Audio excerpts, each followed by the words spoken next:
Agora a gente vai dar início, então, à nossa terceira parte aqui de sistema articular. Então, nessa terceira parte aqui de sistema articular, então, a gente vai estar vendo as articulações de joelho, tornozelo e pé. Então, a gente já viu em sistema articular 1, a gente viu, então, crânio, mandíbula, mais especificamente, né, articulação temporomandibular. Depois da articulação temporomandibular, a gente foi falando das especificidades das articulações da coluna vertebral. Então, falou da coluna cervical, coluna torácica, coluna lombar, sacroilíaca, e falou de pelve também, estudo na aula 1. Tá? Na parte 2, a gente foi para a cintura escapular. Então, a gente falou sobre cintura escapular, depois cotovelo, punho e mão. Agora a gente vai finalizar, então, com essa terceira parte, que vai ser, então, de joelho, tornozelo e pé. Tá? Então, muito mais aqui, vocês vão ver que eu vou falar bastante de joelho aqui com vocês hoje, tá? E da relação aí de joelho com tornozelo, porque o nosso objetivo não é de falar só necessariamente de anatomia, mas de anatomia clínica, então, de anatomia com a parte também de biomecânica, tá? Então, o que acontece aqui? Quando a gente vai estudar, então, a articulação do joelho, a gente percebe que, na verdade, assim como a gente viu no ombro também, o joelho não é uma articulação, o joelho, na verdade, ele é um complexo articular. E como complexo articular, então, a gente vai ter um conjunto de articulações. Felipe, como assim um conjunto de articulações?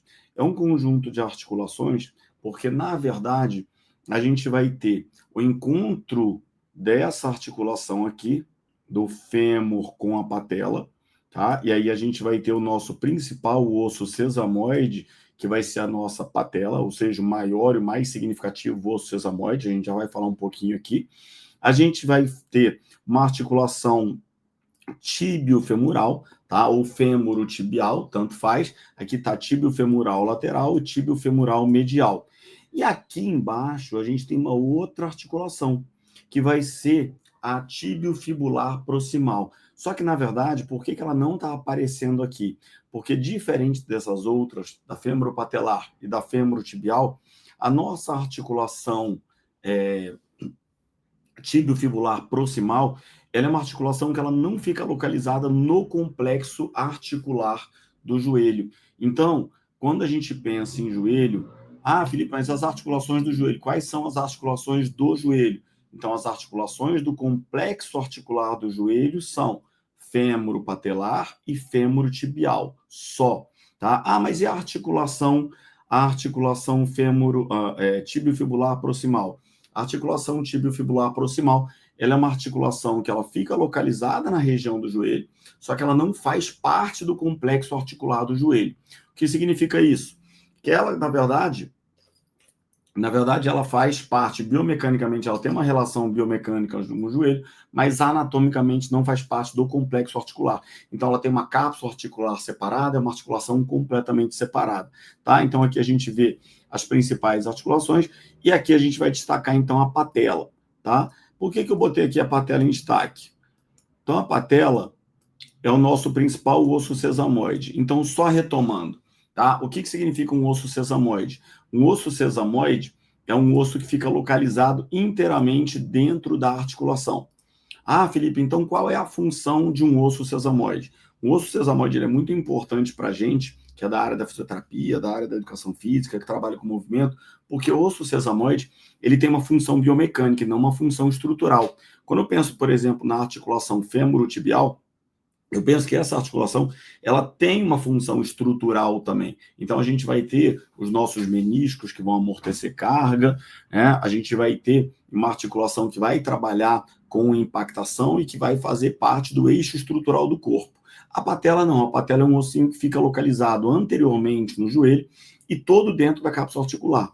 Qual é a função dos ossos sesamoides? Os ossos sesamoides eles vão funcionar como se fossem roldanas, facilitando, aumentando o torque de força dos músculos que se inserem nele. Especialmente aí quando a gente pensa na patela, então, a gente está falando muito do reto femoral, porque o reto femoral é um músculo grande, ele é o principal ventre do quadríceps, porque ele é o único ventre biarticular do quadríceps, que está saindo lá da espinha ilíaca antero-inferior, e depois ele vai se inserir junto com os outros tendões do quadríceps, vasto lateral, vasto intermédio e vasto medial, na base da patela, formando o que a gente chama de tendão quadricipital. E aí a patela funciona como se fosse uma roldana. Da patela para a tíbia, a gente vai ter o tendão patelar ou ligamento patelar. A gente vai falar um pouquinho dessa diferença de nomenclatura, por que algumas pessoas chamam de tendão, por que algumas pessoas chamam de ligamento e qual o sentido dessa nomenclatura de estar como tendão ou como ligamento patelar, tá? E depois, aí essa inserção, então, vai ser através desse tendão ou ligamento patelar na tuberosidade da tíbia, que é esse acidente ósseozinho aqui anterior que a gente tem na região do joelho. Qual é a função, então? Como o nosso músculo reto femoral ele é um músculo extremamente grande, quando a gente está dobrando o joelho, então esse músculo dobraria. Então haveria um atrito entre o quadríceps e o fêmur, a parte anterior do fêmur. Então, para que não haja esse atrito, então, a gente vai ter uma articulação que é a articulação fêmuro-patelar. Toda vez que o quadríceps contrai, puxa a patela puxa a tíbia, resultado disso, extensão de joelho, a partir do momento que a gente está fazendo, então, uma contração que a gente chama de contração concêntrica. Aqui a gente já vê as principais estruturas do joelho, menisco, ligamento cruzado anterior, ligamento cruzado posterior, os ligamentos colaterais, mas a gente vai estar falando um pouquinho disso aqui separadinho. Então, né, eu acho que com um videozinho animadinho fica mais legal para a gente estar dando uma olhada. Então, olha o que a gente tem aqui. Primeiro, o joelho em vista anterior, tá? Então, esse joelho em vista anterior, a gente percebe aqui a função da nossa articulação fêmuro-tibial, tá? Então, percebam aí que eu estou fazendo um movimento de flexão de joelho agora, tá? Então, ele vai flexionando, a gente tem os côndilos femorais deslizando sobre os côndilos tibiais e depois a extensão de joelho. O que é importante a gente observar nesse vídeo? Existe uma diferença entre o côndilo medial e o côndilo lateral. Se a gente observa, poxa, Felipe, mas como é que eu sei de cara aí, olhando para esse joelho, quem é o côndilo medial do fêmur, quem é o côndilo lateral do fêmur? Primeiro, é só olhar aí, por exemplo, como ele está articulado, só olhar para a fíbula. A fíbula é o nosso osso lateral. Então, o que a gente está vendo aqui na nossa tela do lado direito é o nosso côndilo medial. E eu percebo que o côndilo medial ele é maior. Por isso, isso justifica o fato de o menisco medial ser maior do que o menisco lateral.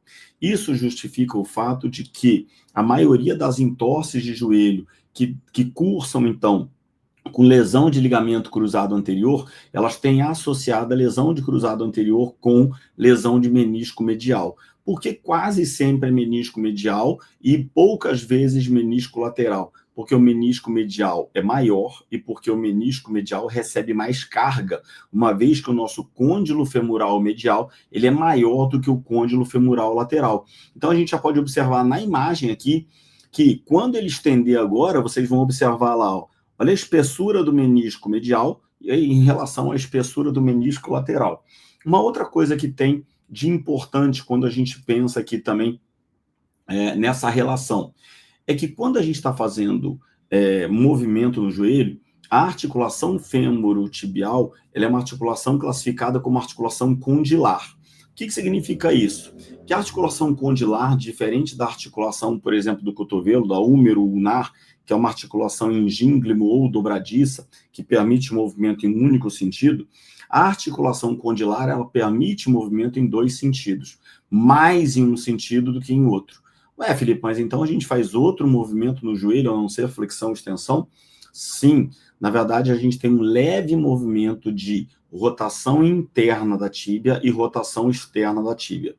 Esses movimentos de rotação interna da tíbia e rotação externa da tíbia são movimentos acessórios do nosso movimento de flexão e do nosso movimento de extensão. Então, o que acontece? No final da flexão, ou seja, nos últimos graus de flexão, ou seja, quando a gente está com o joelho flexionado a mais de 90 graus, essa tíbia precisa rodar internamente. Então, a gente já vai perceber que o nosso pé vai virando internamente. E quando a gente está chegando no final da extensão, ou seja, próximo de 180 graus, a nossa tíbia roda externamente. Por que isso é tão importante? Porque quando a gente está tratando tratando e fazendo fortalecimento, a gente tem que trabalhar o final da extensão de joelho associado com uma rotação externa, ou seja, uma eversão de tornozelo, e o final da flexão de joelho associado com uma rotação interna, ou seja, com uma inversão de tornozelo. Por quê? Porque esses movimentos rotacionais da tíbia, eles são movimentos que vão facilitar o final da flexão ou o final da extensão. Então, por isso é bastante importante que a gente tenha esse conhecimento. Aqui a gente está vendo na frente, então, se eu tenho uma vista anterior, eu estou vendo a minha patela rebatida, tá? E aí eu consigo perceber a parte de baixo, é o que a gente chama de tendão patelar, a parte de cima o tendão quadricipital. Aqui a gente vai ter o ligamento transverso do joelho, na parte anterior, mas a gente vai falar de cada uma das estruturas com uma imagenzinha que eu acho que fica mais tranquilo de visualizar. O que a gente está vendo aqui agora, então? Tá? Então, aqui a gente tem o complexo articular do joelho. Então, olha o que acontece aqui. Tá? Se eu estou falando, então, do complexo articular do joelho, o que vai acontecer aqui? A minha articulação com a fíbula vai estar nessa região aqui, ó, na região posterior e lateral. Então, vou ter minha tíbia, que é o meu osso da perna, meu osso medial da perna, e vou ter o meu fêmur, que é o meu osso da coxa. Depois, lá embaixo, a gente vai ter a região articular, vai ter a cartilagem articular, mas a gente vai ter os nossos côndilos femorais. O que é importante, o que é relevante para a gente? Côndilo femoral medial maior do que o côndilo femoral lateral. O que isso significa? Qual é a consequência disso? Maior índice de lesão de menisco medial do que de menisco lateral. Esse maior índice de lesão acontece quando? Com o joelho flexionado ou semiflexionado, associando esse movimento com rotação. Por que isso? Porque a gente já viu que toda vez que eu estou fazendo flexão de joelho, a minha tíbia precisa rodar internamente. Toda vez que eu estou fazendo extensão de joelho, a minha tíbia precisa rodar externamente. E esses movimentos podem estressar, principalmente se com carga, menisco medial e ligamento cruzado anterior. Por isso, essa é uma das lesões mais comuns que a gente tem em algumas modalidades esportivas, como futebol, como jiu-jitsu, todas essas modalidades que trabalham com flexão e rotação. Aqui a gente vai ter a membrana sinovial, tá? E lá dentro a gente vai ter o líquido sinovial ou sinóvia. Como o menisco, como o joelho, na verdade, é uma articulação que trabalha com carga, o que a gente vai ter? Assim como no joelho, assim como no quadril, perdão, é muito frequente doenças degenerativas que comprometem o joelho, tá? Então, especialmente, então, quando a gente fala de doenças degenerativas articulares, a gente está falando de artrose. Quando a gente fala de artrose no joelho, a gente tem o que a gente chama de gonartrose. Ah, Felipe, então a gonartrose ela é comum? Ela é mais comum. Quais são os principais pontos de artrose, os principais pontos degenerativos, de doenças articulares degenerativas? A gente tem que associar aqueles pontos que recebem mais carga.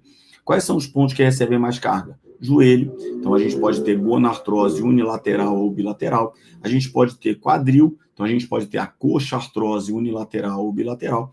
A gente pode ter, então, na lombar e na cervical. A cervical, Felipe, lá em cima também recebe muita carga. Não é que ela receba muita carga, tá? Normalmente a cervical por overusing, tá? Ou seja, por excesso de uso, principalmente em pessoas que trabalham muito tempo em uma determinada posição, como, por exemplo, dentista, tá? Então, é comum artrose cervical em dentista. Aqui, então, a gente vai ter cartilagem articular. A cartilagem articular, quando a gente olha na imagem anterior, a gente percebe, ó, que aqui eu tenho, então, em um cadáver fresco, numa peça fresca, eu percebo que essa região, aqui é uma região articular, que é uma região de contato articular, ela fica mais acinzentada, ela é lisa, tá? Essa parte mais lisa, então, é a cartilagem articular, que permite, então, o deslizamento de um osso em relação ao outro. No caso, o menisco está interposto aí, mas a gente vai ter o deslizamento, e essa articulação ela vai trabalhar com carga, tá? Então, além de com carga, mesmo com carga, ela vai permitir esse deslizamento. Por quê? Por causa da cartilagem articular. Quando a gente olha um joelho, por exemplo, com um processo degenerativo, um joelho com artrose, a gente vai perceber que essa cartilagem articular, ela fica toda corroída, ou seja, ela vai estar toda desgastada. Então, primeiro, que o menisco, ele reduz muito de tamanho, então a gente vai ter uma redução muito significativa da espessura do menisco. A gente observa no raio-x o contato quase direto de osso com osso, e quando a gente observa aqui, a gente vai observar a cartilagem articular toda fragmentada. Por quê? Fragmentada por desgaste, porque a gente vai ter o contato quase direto de osso com osso, tá? Depois, continuando aqui, então, a gente vai passar aqui, tá, para uma vista posterior. Então, olha aqui na vista posterior. Então, o mesmo movimento, fazendo flexão e extensão de joelho, e o que a gente observa aqui, tá? Eu vou colocar aqui do lado, que a gente vai observar, então, o nosso ligamento colateral fibular, onde eu coloquei a setinha. Aqui do outro lado, o nosso ligamento colateral tibial. Aqui a gente vai ter, deixa eu pegar uma canetinha de outra cor para ficar melhor para visualizar. Aqui a gente vai ter os nossos... Vou pegar uma canetinha branca, que eu acho que vai ficar melhor para visualizar aqui. Tá? Aqui a gente vai ter os nossos côndilos, ó, nosso côndilo medial, aqui o nosso côndilo lateral. Observa o tamanho do côndilo. Ó. Côndilo medial maior, o côndilo lateral menor. Aqui, então, o nosso ligamento colateral lateral, ligamento colateral medial. Felipe, qual a função de um ligamento? A função de um ligamento, então, é sempre limitar o movimento. Então, esses ligamentos colaterais, eles vão limitar que movimento? Vão limitar os movimentos em valgo e varo do joelho. Então, quando a gente tem um estresse ligamentar comprometendo, então, ligamentos colaterais, o teste que a gente vai fazer dentro da avaliação ortopédica vai ser o teste de bocejo articular, ou seja, com paciente em decúbito dorsal, com o joelho semiflexionado, ou seja, a gente leva ele na extensão, depois só quebra um pouquinho essa extensão dele, faz uma leve flexão, e depois a gente vai estressar ele em valgo e estressar ele em varo e comparar os dois lados. Se existe uma integridade desse ligamento, a gente vai perceber que a gente vai ter o que a gente chama de posição final firme, ou seja, esse ligamento limita mesmo essa articulação de fazer movimento em valgo e varo. Agora, quando a gente tem uma lesão, especialmente uma lesão grau 3, que é uma lesão de ruptura total desse ligamento, o que vai acontecer? Nessa lesão grau 3, então, a gente vai perceber que o bocejo vai ser maior de um lado do que do outro. Aqui a gente consegue observar também outras coisas. Ó. Esse aqui, que eu vou pintar agora de branco aqui, agora o branco não ficou muito bom nessa caneta, vamos pegar o vermelho, acho que vai ficar melhor aqui para visualizar. Aqui a gente tem o nosso ligamento cruzado posterior. Ligamento cruzado posterior, ele, como o próprio nome já sugere, ele vai limitar o deslizamento posterior da tíbia. Então, toda vez, como ele tem uma inserção lá atrás, o que acontece? Toda vez que a tíbia tenta deslizar posteriormente, o ligamento cruzado posterior limita esse deslizamento posterior. Felipe, quando que acontece isso? No final da extensão do joelho. Então, quando a gente está fazendo um teste, por exemplo, a gente vai fazer o teste de gaveta posterior. Pede para o paciente ficar deitado, joelho flexionado 90 graus, faz uma palpação anterior na tíbia, especialmente na tuberosidade da tíbia, e tenta deslocar o joelho para trás, ou seja, empurrar a tíbia para trás. Quem limita esse deslizamento posterior? Ligamento cruzado posterior. Então, quando a gente tem uma lesão do ligamento cruzado posterior, que é muito mais rara de acontecer, que a lesão de cruzado posterior normalmente acontece com o joelho estendido, e normalmente quando a pancada é com o joelho estendido e o pé fixo no chão, normalmente acaba levando os outros ligamentos também. Mas, quando é de cruzado posterior, o que a gente percebe? Uma folga no teste de gaveta posterior. E aqui, no anterior, vou voltar um slide, no ligamento cruzado anterior, que vai estar aparecendo aqui para a gente, ó, ligamento cruzado anterior, olha onde é que ele está saindo aqui então. Ó. Então ele sai da parte da frente e vem até aqui. Ó. Então toda vez que a tíbia tenta deslizar para frente, o ligamento cruzado posterior é o cara que limita esse deslizamento anterior. Então, quais são os testes para avaliação de ligamento cruzado anterior? Então, a gente fala que a gente tem o teste de gaveta anterior, que é o mais conhecido, mas o teste de gaveta anterior ele não é tão fidedigno. Por que ele não é tão fidedigno? Porque quando a gente vai avaliar esse deslizamento anterior, na posição para o teste de gaveta anterior, que é uma posição em decúbito dorsal com o joelho flexionado a 90 graus, ela não está numa posição mais frouxa possível da articulação fêmuro-tibial, ou seja, ela não tem uma mobilidade muito grande. Então, quando a gente vai testar, às vezes pode confundir, principalmente se for uma lesão recente e estiver ainda numa fase inflamatória. Por quê? Porque eu vou ter líquido inflamatório, consequentemente o joelho vai estar mais inchado e quando você vai testar parece que vai estar mais rígido de um lado do outro. Então, qual é o ideal? Esperar o processo inflamatório, a fase inflamatória aguda passar, passou a fase inflamatória aguda, faz os testes ligamentares. Eu vou fazer então para cruzado anterior, gaveta anterior, mas eu faço um teste também que é chamado teste de Lachman. Tá? O teste de Lachman é um teste que eu vou tentar fazer o deslizamento anterior da tíbia, mas não com o joelho a 90 graus, com o joelho sempre flexionado. Então, só quebra um pouquinho a extensão e aí eu vou fazer um movimentozinho e eu vou ter, normalmente, nessa quebra da extensão, uma amplitude maior de movimento artrocinemático. Então, eu consigo comparar melhor o joelho direito com o joelho esquerdo. E é claro, depois que, se tiver tido tem história da lesão, você faz a anamnese, tem história da lesão, normalmente uma entorse com o joelho flexionado, faz um giro sobre o joelho, às vezes escuta um estalo, então o paciente já vem dando todas as dicas do posicionamento, do mecanismo lesional, tudo. Você faz o teste, desconfia. Se for fazer cirurgia, tem paciente que só pelo teste você não precisa nem pedir uma ressonância magnética, e tem paciente que, na dúvida, se pede então um exame complementar só para confirmar essa lesão de cruzado anterior e para saber também se tem lesão de menisco. Então, os meniscos são as estruturas interpostas. Qual vai ser a função do menisco? O menisco, então, vai ter a função de amortecer impacto. Tá? Então, os meniscos vão trabalhar, então, amortecendo impacto. Nesse vídeo aqui, eles vão aparecer melhor nessa região aqui posterior. Ó. Então, aqui, ó, o menisco lateral e aqui o menisco medial. Esses meniscos, então, vão ter função de amortecer impacto. Esses meniscos, então, a partir do momento que você tem um movimento de rotação com giro e carga, eles podem lesionar o menisco. Uma curiosidade, antigamente, as cirurgias, as artroscopias para lesão de menisco visavam, então, retirar a parte fragmentada do menisco, a parte seccionada do menisco, ou às vezes o menisco inteiro, e pronto, tá? E limpar a articulação. Mas o que se percebeu? A função do menisco ela é muito importante como um amortecedor. Então, hoje, dependendo da lesão, o que a gente vê é uma cirurgia de artroscopia para uma sutura do menisco, principalmente uma lesão muito comum de menisco, que acontece quando o osso esfrega no outro e rasga o menisco, ele faz uma lesão que a gente chama de lesão em alça de balde, que é uma lesão longitudinal, uma lesão no sentido sagital, que pega o menisco de comprido. Então, o que o médico faz? Faz a cirurgia, faz a artroscopia e sutura o menisco. Felipe, mas o tempo de recuperação, então, nesse caso, vai ser maior. Ok, o tempo de recuperação, nesse caso, vai ser maior, porém, né, a meia-vida do joelho, então, vai ser maior também, tá? Por quê? Porque ele vai melhorar a qualidade, vai manter esse sistema de amortecedor do joelho.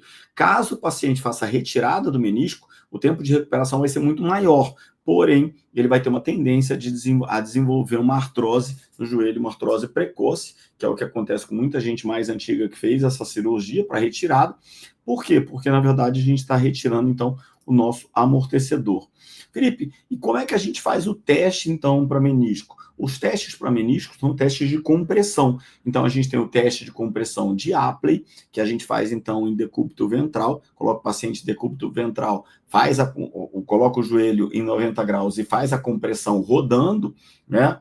Para testar menisco lateral e menisco medial, em vários pontos, não necessariamente só em 90. A gente começa em 90, depois vai estendendo, rodando e comprimindo.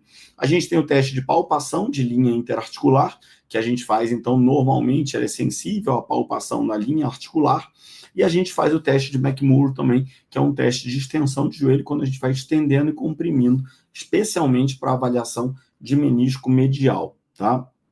Então, tudo isso aí utilizado, então, para os testes ortopédicos. Aí, olha o que a gente tinha falado aqui dela. tá? A gente tinha falado, então, da nossa patela, tá? Então, a patela nada mais é do que o nosso osso sesamoide, que fica na parte anterior do joelho. Aqui a gente vai ter 3 vistas, tá? Então, aqui a gente vai ter uma vista lateral. Aqui eu estou vendo a patela. Aqui eu estou vendo a bursa suprapatelar, a bursa superficial da patela. Aqui a gente vai ter uma bursa, que a gente vai chamar de bursa suprapatelar, e aqui a gente vai ter uma bursa que a gente vai chamar de bursa infrapatelar. Felipe, qual a função das bursas? As bursas, então, elas vão ter função de amortecedor. Opa, deixa eu voltar aqui. As bursas, elas vão ter função de amortecimento, tá? Então, a função da bursa, então, vai ser atuar como um amortecedor para a articulação do joelho, e toda vez que a gente está fazendo um movimento, ele vai atuar como um amortecedor específico do tendão. Esse videozinho aí era para estar rodando, depois eu tento colocar ele para rodar aqui. O que acontece aqui, tá? Mesmo ele não rodando, para a gente tentar entender aqui. Quando a gente está fazendo aqui essa patela aqui, ela vai ser... Opa, peraí. A patela aqui vai representar o ponto de inserção. Opa, aqui. A patela aqui em cima vai ser o ponto de inserção do tendão quadricipital. E esse aqui, ó, vai ser o que a gente chama de tendão patelar ou ligamento patelar. Felipe, é tendão ou ligamento, né? Por que tem tanta gente que tem dúvida em relação a isso? Vamos lá.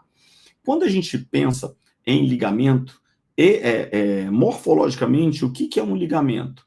Ligamento é uma estrutura que liga um osso a outro osso para dar estabilidade. Então, morfologicamente, isso aí é o nosso ligamento patelar. Mas, quando a gente pensa em tendão, qual é a definição de tendão?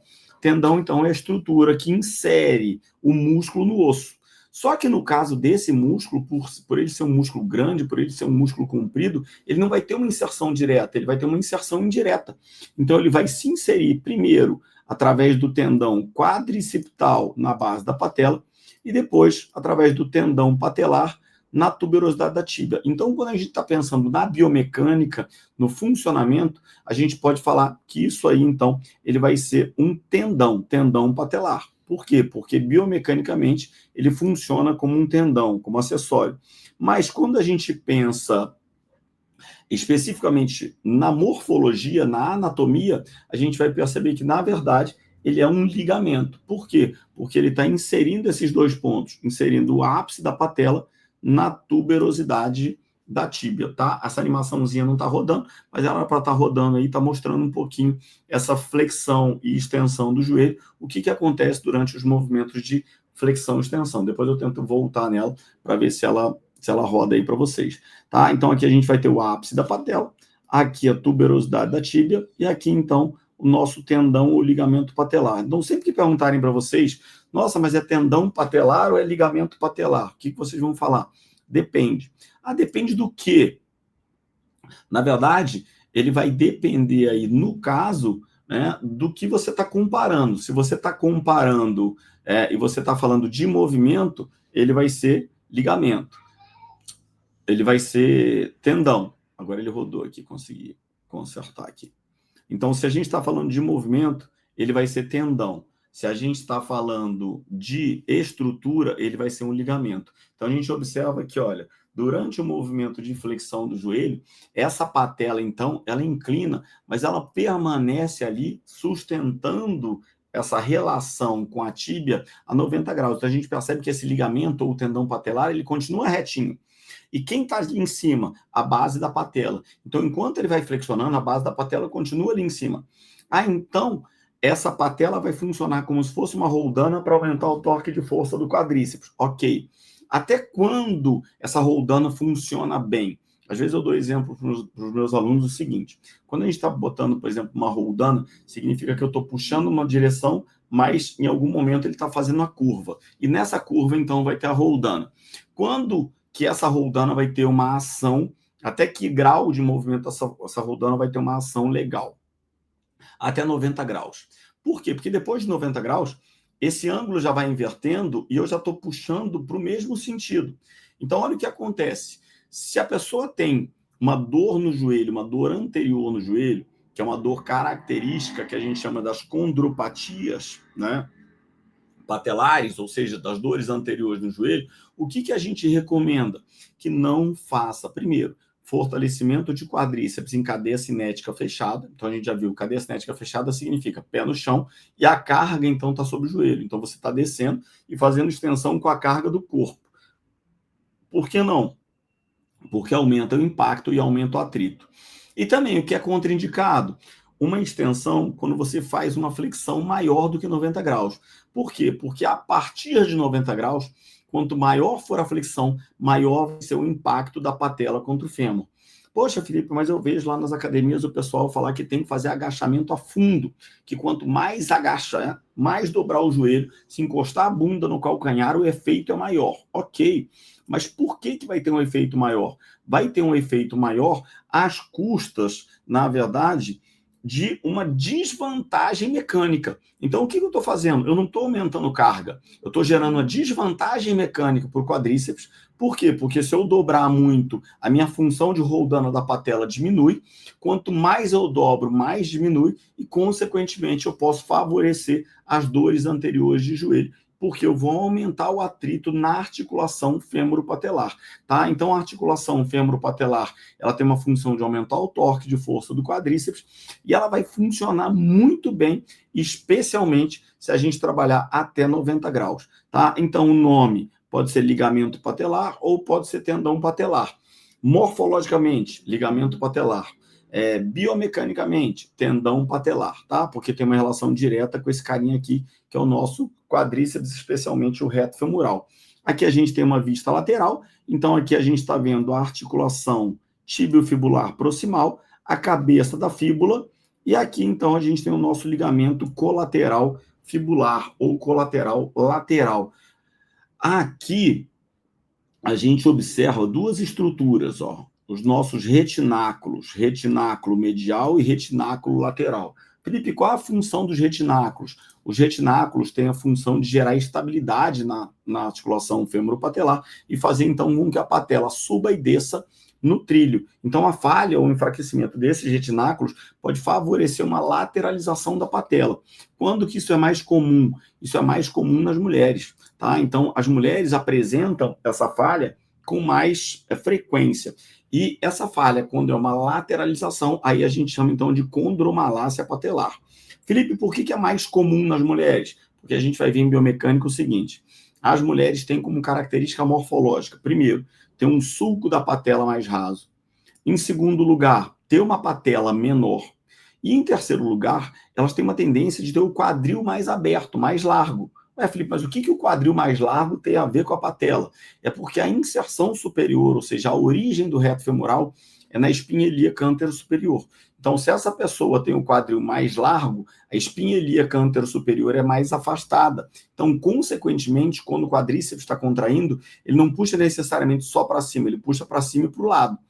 Essa diferença entre a linha sagital e a linha de tração do reto femoral, a gente vai chamar de ângulo Q, que nos homens normalmente varia em torno de 6 a 8, 9 graus, e nas mulheres fica em torno de 12 a 15 graus. Por quê? Porque ela vai ter, então, o quadril mais alargado. Ela vai ter, as mulheres têm uma tendência de ter o que a gente chama de genovalgo, joelho mais interno, o quadril mais largo, o joelho mais interno. Isso favorece uma lateralização da patela. Vai ter? Não necessariamente, mas existe um favorecimento. Então, a condromalácia patelar, a lateralização da patela, é muito mais frequente nas mulheres.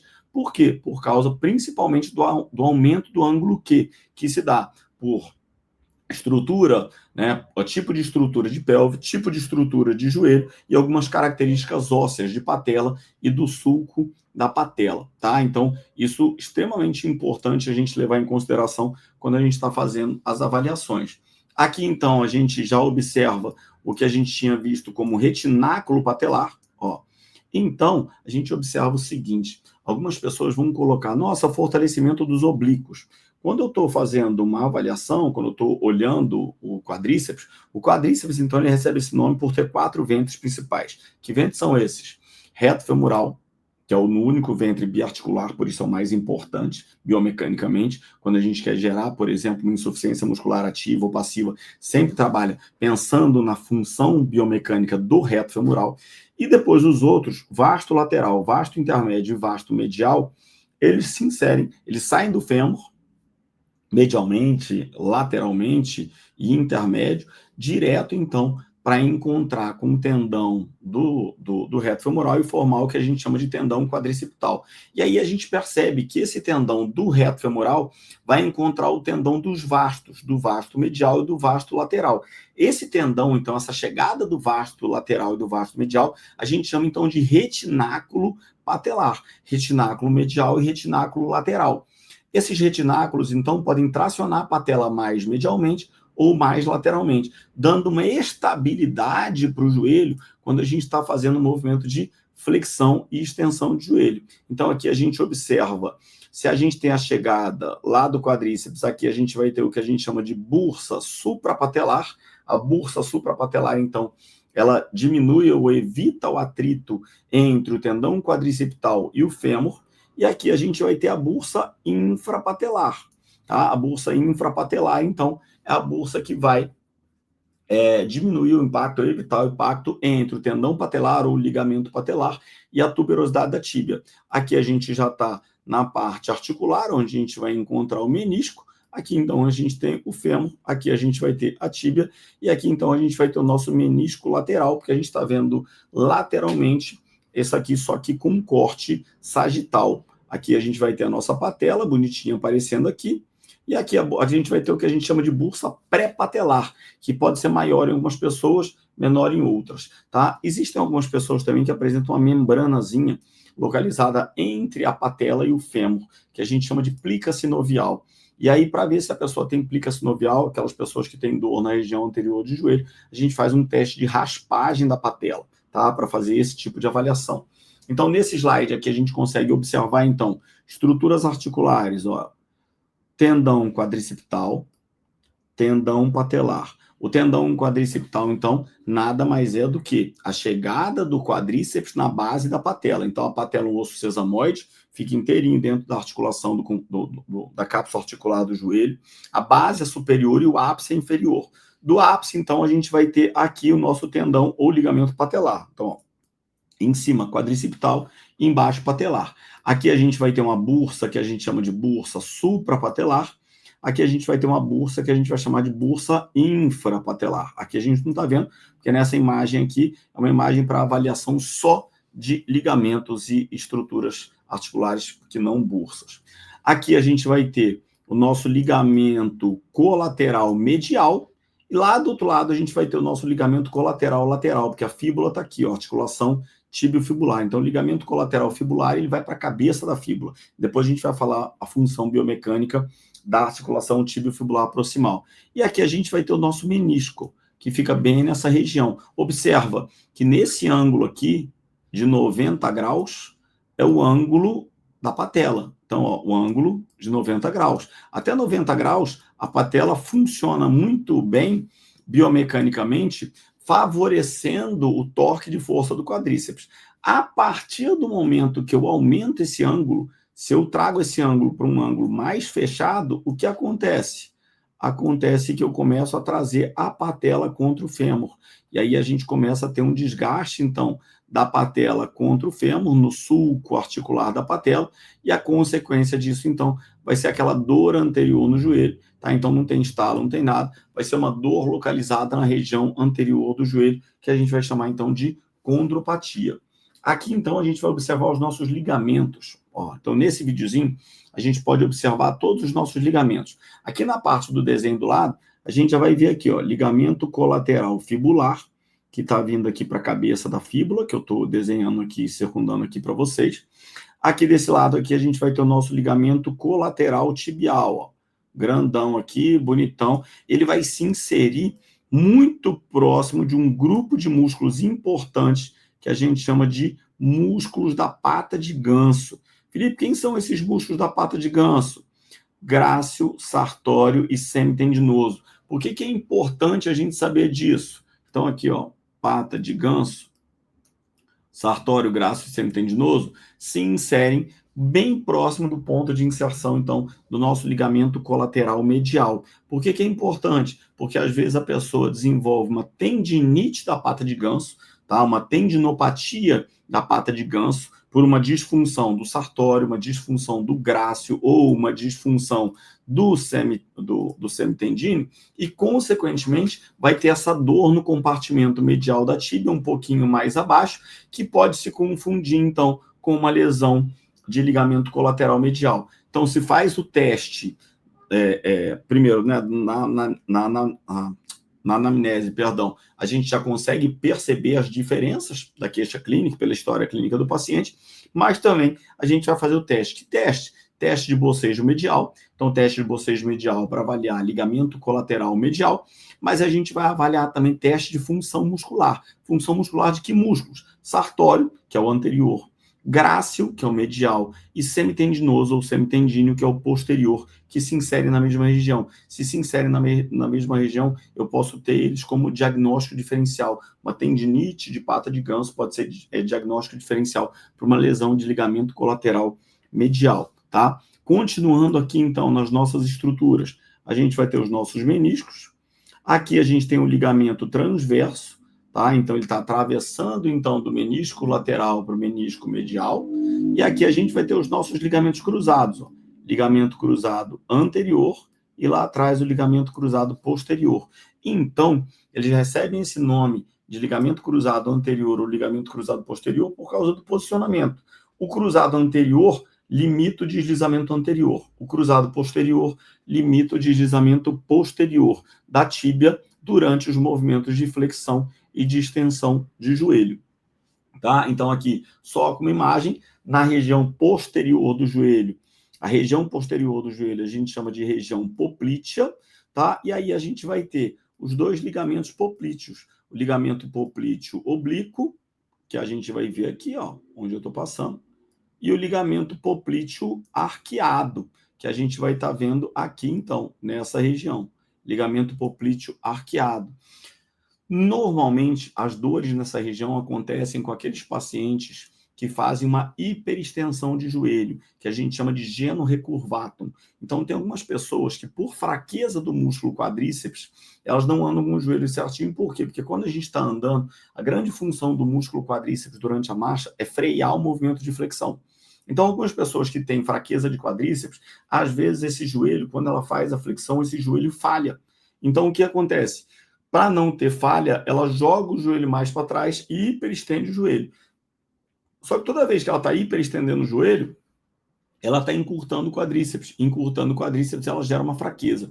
Isso é muito comum a gente ver, por exemplo, em pacientes que têm acidente vascular cerebral, o AVC. Então, naquela perna mais fraca, no lado mais comprometido, toda vez que ela precisa botar aquele pé como pé de apoio, ela faz uma hiperextensão de joelho. Para que uma hiperextensão de joelho? Para impedir que esse joelho dobre e que ele falhe durante a flexão, ou seja, quando ele precisar frear a flexão de joelho. Aqui a gente tem, então, nosso ligamento cruzado anterior, ó, aparecendo bonitinho em destaque aqui, tá? Ele, ó, LCA, tá? Então, ligamento cruzado anterior. Função, limitar o deslizamento anterior da tíbia. Aqui a gente está vendo, então, nessa segunda imagem, uma imagem em corte transversal, e olha o posicionamento dele, o sentido das fibras dele. Então, toda vez que a tíbia tenta deslizar anteriormente, esse carinha aqui, então, ele estica e trava. Esse carinha que eu estou vendo cortado aqui atrás é o meu ligamento cruzado posterior, tá? Então, aqui é o meu ligamento cruzado posterior, eu estou vendo lá atrás. O que significa? Toda vez que eu faço um movimento para trás, o cruzado posterior estica e freia. Aqui, então, a gente pode ver a diferença de tamanho dos meniscos. Por quê? Porque a gente vai ter uma diferença de tamanho também nos côndilos. A gente já tinha visto, então, que a gente vai ter o côndilo medial maior, o côndilo lateral menor. Então, a sobrecarga no joelho sempre vai ser uma tendência, sempre vai ter uma tendência de ser mais lateral do que medial. Nesse videozinho aqui, o que a gente está observando? A gente observa o estresse do ligamento cruzado anterior durante a flexão de joelho. Então, olha o que acontece. quando esse joelho vai flexionando, existe uma tendência, então, dessa tíbia escorregar anteriormente. Então, toda vez que a tíbia tenta escorregar anteriormente, toda vez que a tíbia está tentando escorregar anteriormente, esse ligamento, então, aqui, ó, ele vai estressar, principalmente, especialmente nessa região aqui, e se a gente associa, então, esse movimento de flexão com uma rotação e carga, aí a gente está falando, então, do mecanismo traumático principal, que é da nossa lesão de ligamento cruzado anterior, tá? Flexão, rotação e carga. Então, observa como ele vai ficando estressado aqui, ele vai ficando mais vermelhinho, e aqui, então, a gente tem o nosso ligamento cruzado anterior, onde eu estou passando aqui para vocês, em destaque, essa região mais vermelhinha, então, é uma região de maior estresse do ligamento cruzado anterior. Aqui a gente tem o fêmur, então, em uma secção sagital, para estar visualizando, então, a função desse ligamento cruzado anterior. Aqui a gente olha, então, com uma vista posterior, a gente está vendo, então, aqui o nosso ligamento cruzado posterior, tá? E aqui o que a gente vai observar? Que esse ligamento cruzado posterior, então, ele vai limitar o deslizamento posterior da tíbia. Então, tá ele aqui em destaque, ó. Só que aqui eu vou ter o ligamento cruzado posterior e esse carinha que está saindo transverso aqui, como o próprio posicionamento dele já indica, a gente vai ter um ligamento que a gente chama de ligamento menisco femoral, tá? Então, esse menisco lateral, ele vai ter uma inserção direta no fêmur pelo ligamento menisco femoral, que segue o mesmo trajeto do cruzado posterior. Quando que a gente vai ter uma lesão de menisco lateral? Normalmente, as lesões de menisco lateral estão associadas à lesão de cruzado posterior. E as lesões de menisco medial estão associadas à lesão de cruzado anterior. É regra? Não, não é regra, mas normalmente é o que a gente vê na clínica, tá? Nesse videozinho, então, a gente pode observar o que acontece com os ligamentos cruzados durante os movimentos, então, de flexão e extensão. Então, o que a gente observa aqui? Na flexão, a gente vai ter um estiramento do ligamento cruzado anterior e na extensão, a gente vai ter um estiramento do ligamento cruzado posterior. E esses dois ligamentos, então, eles vão limitar esses deslizamentos, né, esses movimentos da tíbia, tanto o movimento anterior quanto o movimento posterior. Aqui o mesmo corte, a gente vai ver as diferenças aí, diferenças especialmente do tipo, do tamanho do menisco de um lado para o outro, tá? Uma vista anterior aqui e a vista posterior. Eu observo que nessa região aqui a gente vai ter a região da patela, tá? E lá embaixo a gente vai ter a tuberosidade da tíbia e aqui a gente vai ter a nossa bursa infrapatelar, tá? Abaixo da patela, para se inserir lá na tuberosidade da tíbia. Aqui a gente vai ter uma importância, tá? Uma importância clínica. Que importância clínica é essa? A gente tem que conhecer quais são as artérias que vão irrigar essa região do joelho, tá? Então, a gente tem aqui da artéria poplítea, então, na região posterior do joelho passa uma artéria principal, que vai ser a nossa artéria poplítea. Quando a gente pensa na vascularização, na irrigação de sangue para membro inferior, a gente tem que pensar o quê? Artéria ilíaca externa, que quando passa pelo ligamento inguinal vai virar artéria femoral, quando chega na região posterior do joelho vai virar artéria poplítea, que depois vai dar origem à artéria tibial, artéria fibular e assim vai. Então, na região posterior, a gente vai ter artéria poplítea. Da artéria poplítea, a gente vai ter artéria inferior medial do joelho, artéria inferior lateral do joelho e artéria média do joelho, todas saindo, então, como ramos da artéria poplítea. Por que isso é importante? Porque se a vascularização ela pega na região posterior, é muito comum nas lesões de joelho a gente perceber um inchaço mais posterior do que anterior. E, na grande maioria das lesões de joelho, lesão de ligamento e lesão de menisco, a gente tem um aparecimento do que a gente chama de cisto de Becker. Aí tem algumas pessoas que falam, poxa, nossa, apareceu um cisto, apareceu uma bolinha atrás do meu joelho. Então não precisa se preocupar. A bolinha é só um achado. Toda vez que tem um cisto de Becker, o cisto, na verdade, é indicativo de que existe uma lesão no joelho, uma lesão ligamentar ou uma lesão de menisco. E a pessoa vai observar que aquele cisto ele fica aparecendo e desaparecendo. Por quê? Porque se ele está aparecendo e desaparecendo, significa que a lesão ela não foi tratada ainda por completo. Nesse slide aqui eu coloquei para vocês algumas zonas importantes, tá? Que a gente vai ter, então, nossa zona vermelha, nossa zona amarela e a nossa zona branca, tá? O que significa isso? Isso aqui vai depender da altura do menisco, ó. Então, aqui a gente vai ter o menisco pegando a tíbia, aqui a gente vai ter na nossa zona vermelha. O que a gente observa na zona vermelha?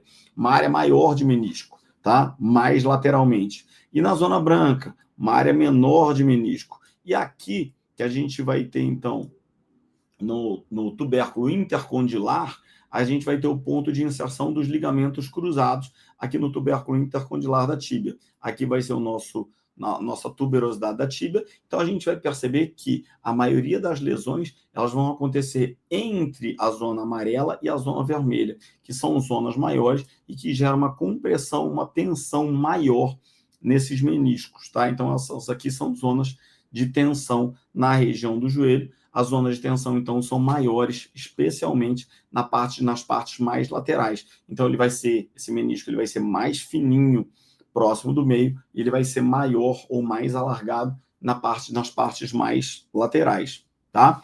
Aqui, então, uma vista anterior e uma vista posterior, para falar de dois ligamentos, então, que são extremamente importantes na região do joelho, mas que são muito negligenciados. O ligamento transverso, que vai dar estabilidade entre os meniscos direito e esquerdo, menisco medial e lateral, perdão, e aqui o nosso ligamento menisco femoral, tá? Nessa imagem aqui, o que é importante a gente observar? Como a gente está finalizando a parte de joelho, de estruturas articulares do joelho, a gente não falou da cabeça da fíbula. Felipe, por que a cabeça da fíbula tem uma relevância clínica muito importante? Porque se eu olhar aqui, a tíbia está nesse sentido, ok. A fíbula é um osso lateral, vai estar articulado na tíbia aqui, cabeça, e vai descer aqui paralelo, ok. Mas o que é importante a gente saber? É que aqui na cabeça da fíbula, eu não tenho só o ponto de inserção do meu ligamento colateral fibular. Aqui a gente também vai ter o ponto de inserção da nossa porção longa do bíceps femoral. Então, quando a gente pensa, por exemplo, em músculos posteriores de coxa, antigamente a gente chamava o grupo de músculos posteriores de coxa de músculos isquiotibiais.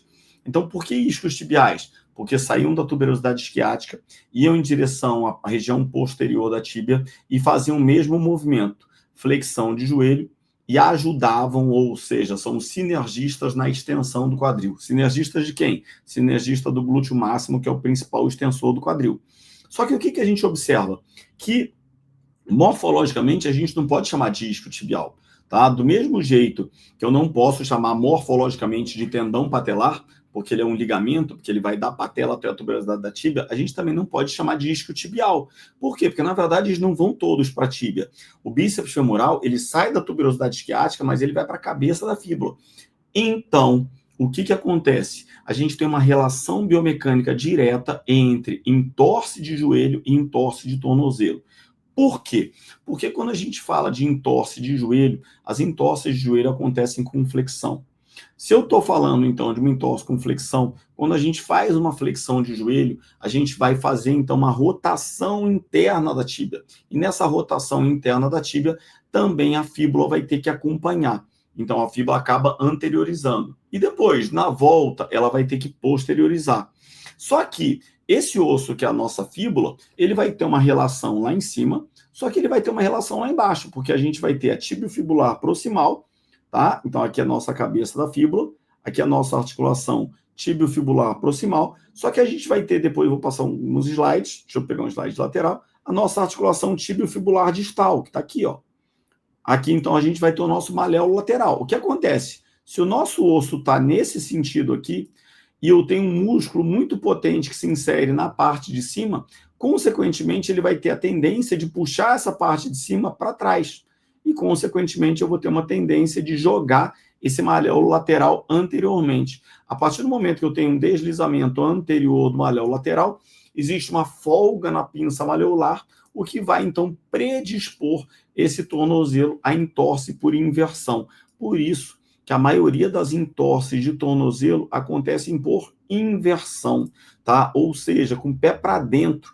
Por quê? Porque quando ele faz esse movimento de pé para dentro, então, ele está favorecendo uma folga na articulação da pinça maleolar, que a gente chama de talo crural, e aí, então, a gente vai ter essa relação. E outra coisa que é importante a gente lembrar, todo paciente que tem encurtamento de posterior de coxa vai ter uma tendência de fazer vai ter tendência de fazer de ter uma perda de mobilidade na articulação tibiofibular proximal e uma posteriorização da cabeça da fíbula. Então, sempre que a gente trata joelho, a gente trata joelho e trata tornozelo. Se a cabeça da fíbula está posteriorizada, o malléolo lateral vai estar anteriorizado. Então, se eu libero a cabeça da fíbula que está posteriorizada e não libero o malléolo lateral, a tendência vai ser puxar. Então, toda vez que eu trato o joelho, eu trato o tornozelo. Toda vez que eu trato o joelho, trato a cabeça da fíbula, trato musculatura posterior de coxa. Quem é a musculatura posterior de coxa? Semitendinoso, semimembranoso e bíceps femoral. Então, a gente tem que ter uma atenção especial, principalmente nos homens, que têm uma musculatura posterior de coxa muito mais encurtada. Então, eles vão ter uma tendência de fazer lesão e posteriorização de cabeça da fíbula com mais frequência. E aí eles podem apresentar ou uma dor posterior e lateral no joelho, especialmente aquela dor posterior e lateral que aumenta quando a pessoa sobe dessa escada, quando faz agachamento, principalmente, então, durante atividades em cadeia cinética fechada, tá? Isso mais comum nos homens. Mas a gente já desconfia. Dor posterior e lateral, desconfio da cabeça da fíbula. Cabeça da fíbula, eu desconfio de quem? Bíceps femoral. Avalie a integridade do bíceps femoral, então a origem dele é lá na tuberosidade isquiática, a inserção dele na cabeça da fíbula, libera o bíceps femoral, depois reposiciona a cabeça da fíbula. A partir do momento que eu reposicionei a cabeça da fíbula, eu tenho que reposicionar também malléolo lateral. Então, a relação é direta, quadril, joelho, tornozelo. Todo paciente que eu pego, que eu avalio o joelho, tem que avaliar quadril, tem que avaliar tornozelo. Ajusta joelho, ajusta quadril, ajusta tornozelo, porque está tudo diretamente ligado. Aqui a gente já vai repassar ligamento colateral fibular, que é o lateral, ligamento colateral tibial, que é o medial. Testes para esses ligamentos, testes de bocejo, bocejo em valgo, bocejo em varo. Aqui a gente vai ter o ligamento transverso do joelho, que a gente já tinha visto. Aqui, então, a gente vai ter o menisco medial, maior, olha como é que ele aparece mais gordinho aqui, e aqui o nosso menisco lateral, menorzinho. Por quê? Porque a gente já falou, característica biomecânica extremamente importante, menisco medial, o côndilo medial do fêmur é maior do que o côndilo lateral do fêmur. Então, a tendência maior vai ser sempre de lesão desse menisco, sempre de tendência de lesão do menisco medial. Tá? Então, a gente olha sempre com carinho aí para o nosso menisco medial. Aqui o nosso ligamento cruzado anterior, então a gente pode perceber uma fixação aqui na frente. Então, o que acontece? Toda vez que a tíbia tenta deslizar para frente, é ele que vai limitar esse deslizamento anterior. Testes para cruzado anterior, gaveta anterior e lácmon. Aqui, ligamento cruzado posterior, vai estar fixado lá atrás, então toda vez que a tíbia tenta deslizar para trás, é ele que vai esticar e delimitar. Então, a gente tem folga articular, a gente tem movimento artrocinemático, só que esses movimentos artrocinemáticos são limitados por esses ligamentos, cruzado anterior, cruzado posterior, colateral lateral, colateral medial. E os outros? O ligamento transverso do joelho dá estabilidade entre os meniscos lateral e medial, e o menisco femoral dá uma estabilidade entre o menisco lateral e o fêmur, tá? O menisco medial, então, é uma estrutura que fica mais impactada. Aqui a gente vai ter o tendão do músculo poplíteo, que é o músculo posterior, e aqui, então, a gente já tinha falado, ó, côndilo lateral, e aqui o côndilo medial do fêmur, ó, como é que o côndilo medial é maior do que o côndilo lateral, uma bola grandona.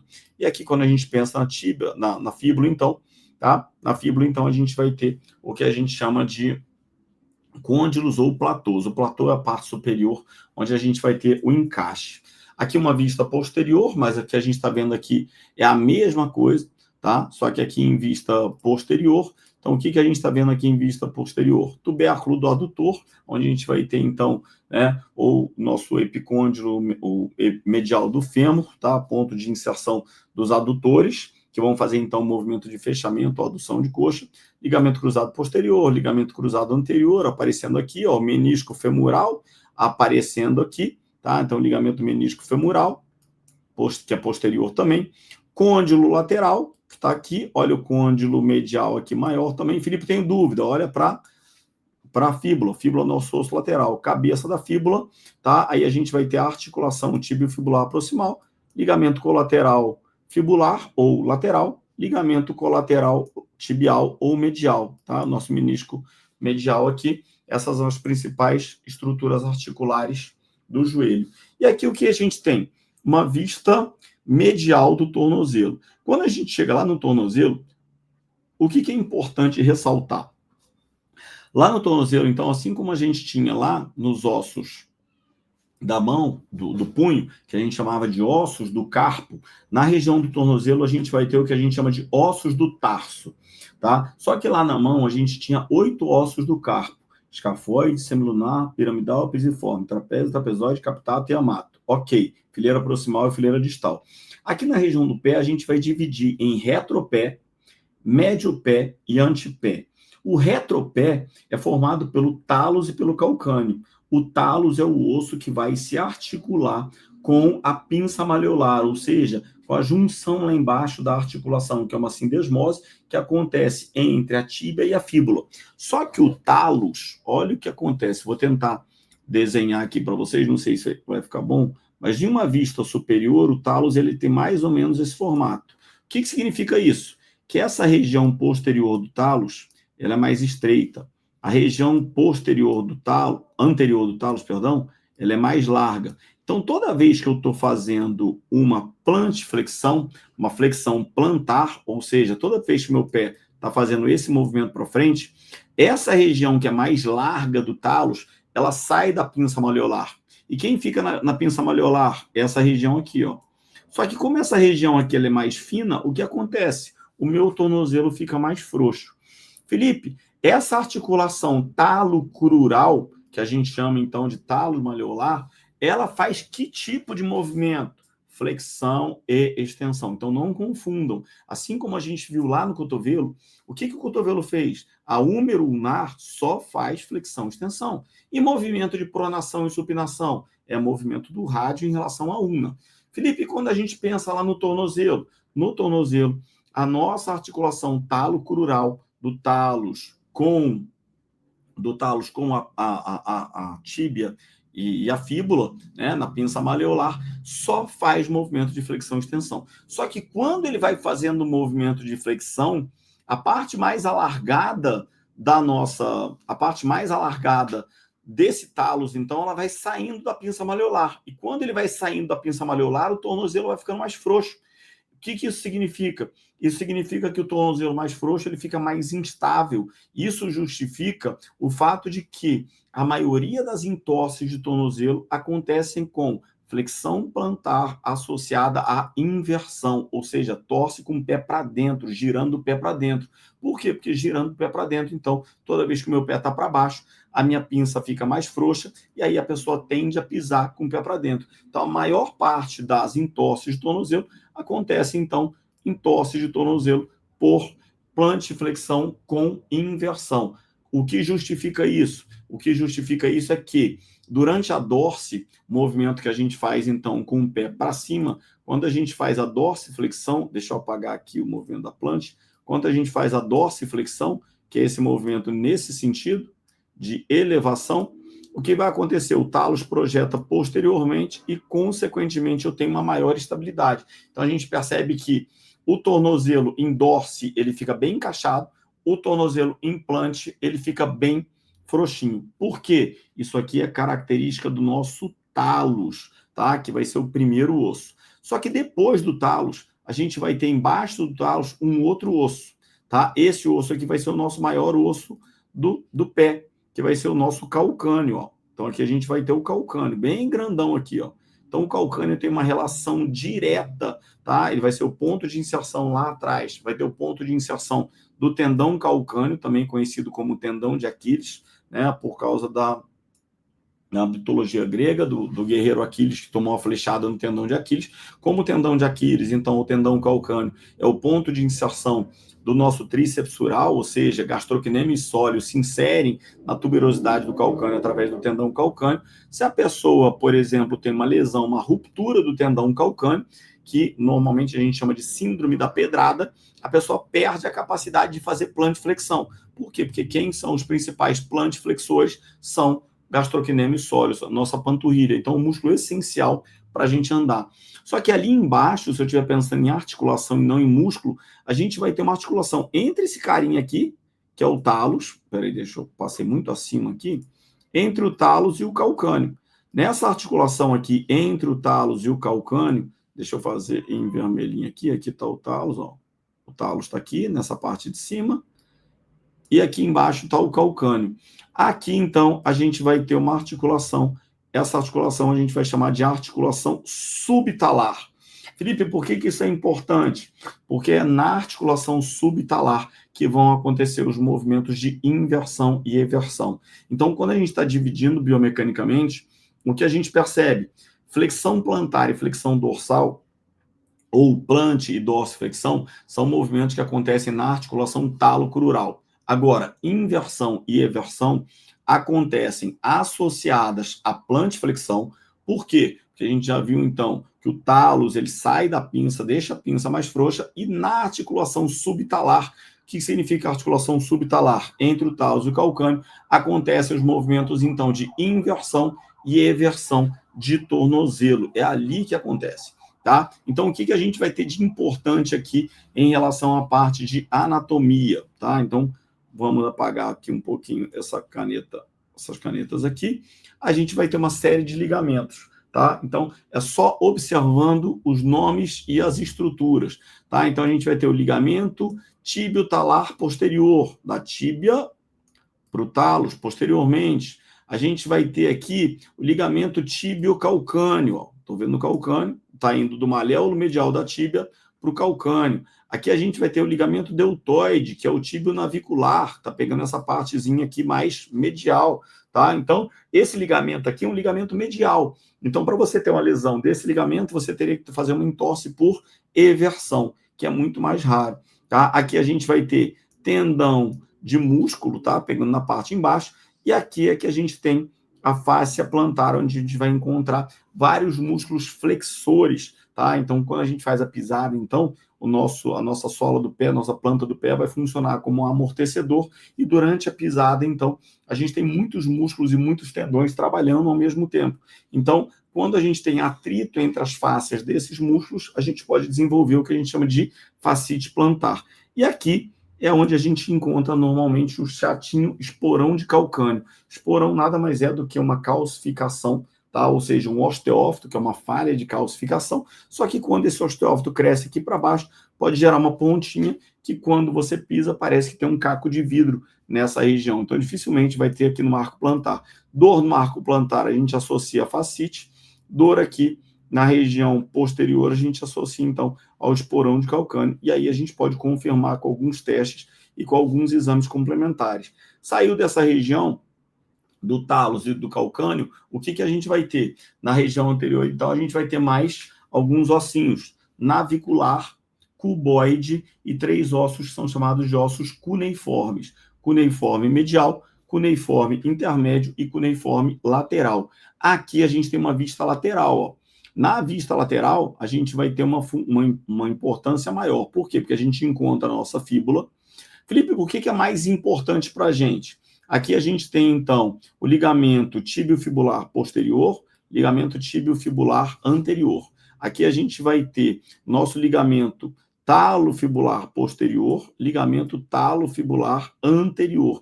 Esses ligamentos, eles dão estabilidade para o maléolo lateral. Por que eles são tão importantes? Eles são tão importantes porque lá em cima, na cabeça da fíbula, tem um ponto de inserção do meu bíceps femoral.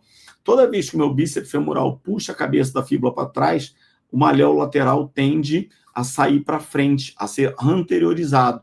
E o maléolo lateral anteriorizado afrouxa a pinça maleolar e gera uma instabilidade talo-crural, fazendo com que aumente a chance de ter entorse de tornozelo. Então, é muito importante que esses ligamentos gerem uma estabilidade. Aqui a gente vai ter uma articulação tíbio-fibular distal, que é do tipo sindesmose. Então, aí esse videozinho que vocês estão vendo do lado girando, então, é de um paciente que teve uma fratura e, consequentemente, ele abriu essa sindesmose, que é uma das lesões mais graves que tem de tornozelo. Por quê? Porque quando você gera um espaçamento entre a tíbia e a fíbula distalmente, você afrouxa a pinça maleolar e esse talos, então, ele fica frouxo lá dentro, tá? Fazendo com que esse pé gere lesão de qualquer ligamento aí, ou gere um estresse ligamentar e muscular muito mais significativo.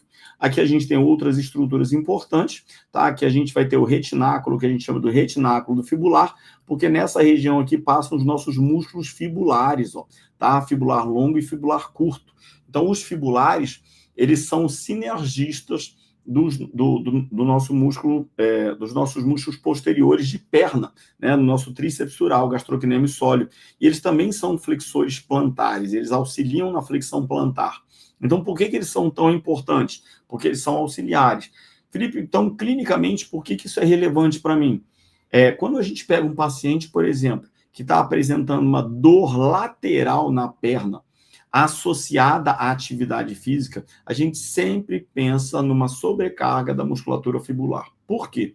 Porque quem faz a plantiflexão, né, quem é mais potente na flexão plantar, é o gastrocnêmio sóleo, que são os nossos músculos da panturrilha. Só que se você pega uma pessoa que está começando a praticar atividade física, talvez ela não tenha um gastrocnêmio sóleo tão eficiente. Então, o que acontece? Ela acaba recrutando muitos músculos fibulares. Só que os músculos fibulares são músculos com menos trofismo, são músculos mais fininhos. Então, ele vai ter um estresse muito maior. Então, a pessoa vai apresentar, durante a corrida ou durante a caminhada, uma dor lateral na perna. O que vai acontecer? A partir do momento que essa pessoa for fortalecendo a panturrilha, então a gente trata os fibulares, trata para dar conforto. Mas o que a gente tem que fazer? Recrutar gastrocnêmio sóleo. Porque a partir do momento que a gente recruta gastrocnêmio sóleo, consequentemente, diminui a sobrecarga sobre os fibulares e aquela dor lateral na perna, ela desaparece, tá? Então a gente tem que ter isso em vista quando a gente pensa nessa musculatura aqui, tá? Aqui aparecem os nossos ossos, que a gente chama de médio pé, e na região anterior a gente vai ter o que a gente chama de antepé. E no antepé, então, a gente vai ter o quê? Os nossos metatarsos, primeiro, segundo, terceiro, quarto e quinto. A lesão mais comum aqui, né, quando a gente pensa lesão traumato-ortopédica, vai ser fratura de cabeça ou especialmente fratura de base de quinto, tá? Por que fratura de base de quinto? Porque o quinto no pé é o que fica mais exposto, mais lateral, tá? Então, nas topadas ou nas batidas, tá? A gente tem, do mesmo jeito que a gente tem na mão uma fratura comum, que vai ser a fratura de base de quinto metacarpo, que a gente chama de fratura do boxer, lá no pé a gente vai ter algumas lesões mais comuns ortopédicas. Então, o osso que está mais exposto e mais suscetível à lesão ali vai ser, então, o nosso quinto metatarso, tá? Então, as estruturas que passam por ali a gente tem que conhecer bem, né? Porque a gente tem que associar com questões clínicas. E aqui eu vou voltar alguns slides, tá? Só para citar um caso clínico que apareceu para mim, de um paciente que eu estou atendendo, um paciente online, e me mandou o caso dele. Olha o que aconteceu. Esse paciente que me mandou, ele teve uma fratura de platô tibial. O que é a fratura de platô tibial? É uma fratura na tíbia que ela é transversal, ela vai pegar aqui, ó. Só que essa fratura, ela pega muito próximo do ponto de articulação. Então, quando ela vai colocar aqui, ou ele vai colocar uma prótese de joelho, ou ele vai colocar um fixador e pegar aqui, na parte óssea aqui, ó. Eu não tenho raio-x aqui, mas depois eu vou disponibilizar para vocês lá na área do curso, tá? Esse raio-x, tá? E olha o que aconteceu aqui. Durante algumas cirurgias aqui de joelho, que pode ser de cruzado, pode ser de menisco, existe o risco de uma lesão do nervo fibular, tá? Então, o que a gente tem que lembrar? Músculo tem função de movimento. Ligamento tem função de estabilização. E quando eu penso, então, em nervo, nervo é a estrutura que envia a informação, está levando informação motora para o músculo e trazendo informação sensitiva de uma parte do corpo. Então, por que isso é importante? Porque, às vezes, pode acontecer a lesão do nervo fibular durante a cirurgia ou durante o trauma. Então, tem gente, por exemplo, que consegue fazer flexão dorsal, ou seja, levantar o pé, e depois vai para a cirurgia, e depois da cirurgia percebe que o pé não levanta mais, fica com o pé desabado. Esse pé desabado, que a gente chama de pé equino, significa que o paciente teve uma lesão de nervo fibular, porque o nervo fibular inerva o músculo tibial anterior, que é o músculo responsável pela dorsiflexão. Então, esse paciente tem que ser submetido a uma eletroneuromiografia para saber se existe potencial de ação chegando no músculo. Por quê? Porque se não existe mais potencial de ação e se ele tem uma lesão nervosa periférica completa, ele não vai mais levantar esse pé.